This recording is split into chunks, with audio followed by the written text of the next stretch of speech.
Okay, my name is Naome Kabanda. I'm a commissioner in the Ministry of Lands, Housing and Urban Development, Uganda, and I head the National Land Policy Implementation Unit, which is spearheading the coordination on the implementation of Uganda's National Land Policy, which Cabinet approved in 2013. We have been taking a number of reforms, and that's where we got support from GLTN when we were kick-starting the implementation in 2015 while in Washington doing some kind of fundraising, introducing our new national land policy in the land conference on land governance poverty in DC. We got a lot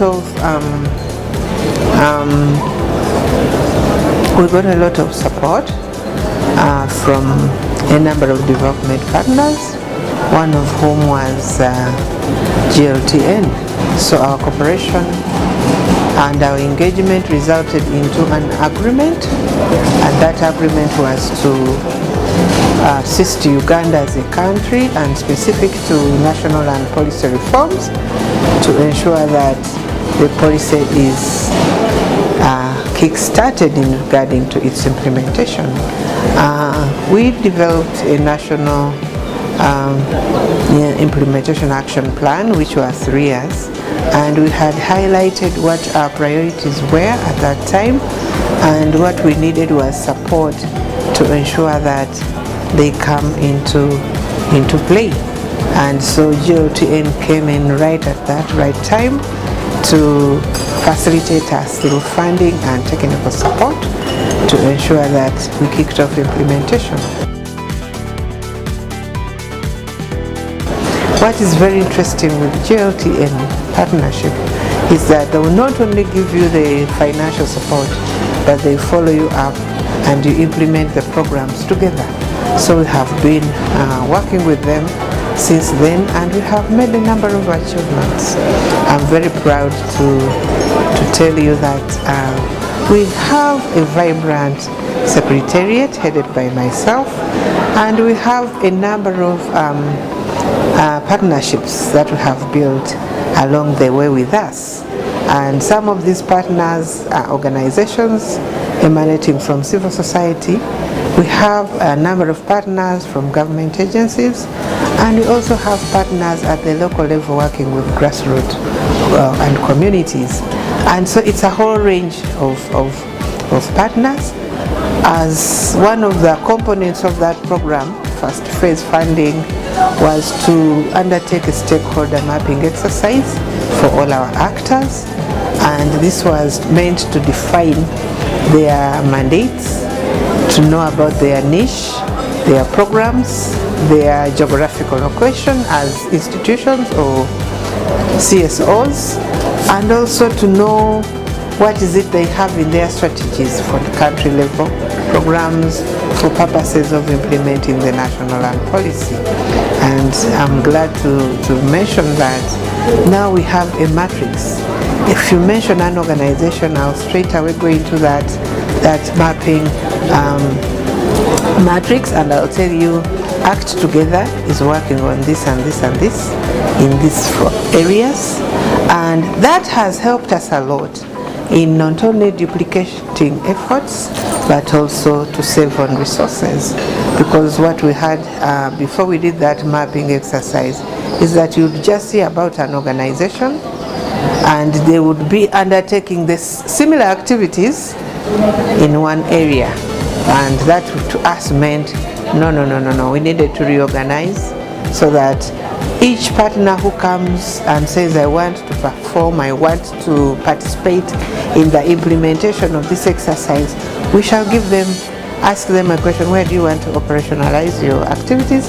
And then we shall tell them that there are so many organizations already working in that area. That has helped us to coordinate our efforts and also be able to monitor progress at national level.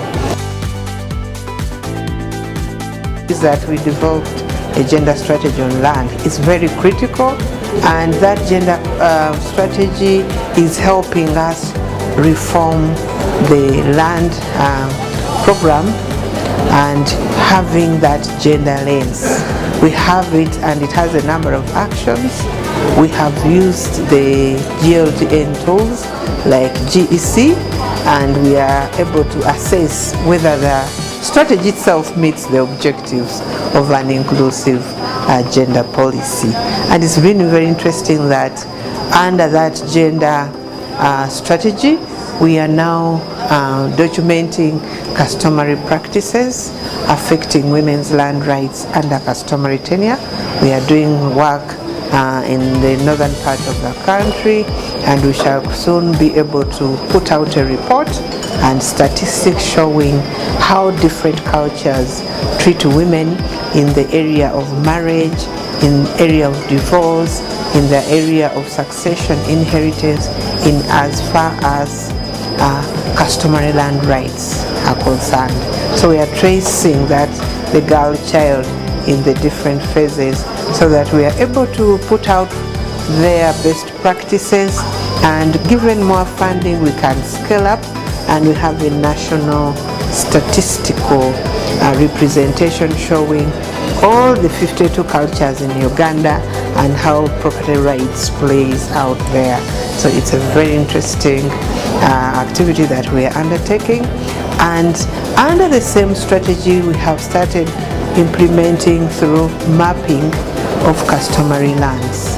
And when we are doing that mapping, we go through a number of processes to make sure that the women are included, and the processes are well checked. We go through sensitization programs, we go through training of the land administration institutions, and because we are using technology, we also go into training on technology. Currently we are using STDM, and here we have undertaken a lot of capacity building programs. We involve the youth because we know that youths are very, very capable people, and they feel very, very interested to be participating in these programs.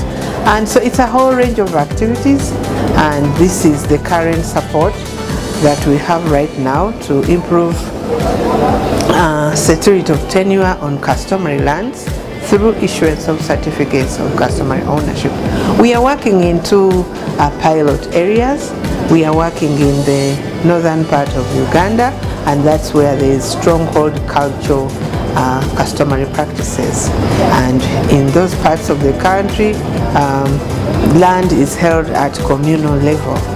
And we wanted to distinguish it from individualized customary tenure in the other part of Uganda, which is the western part, and Chigezi specifically, and to make a comparison where there is individualized customary land.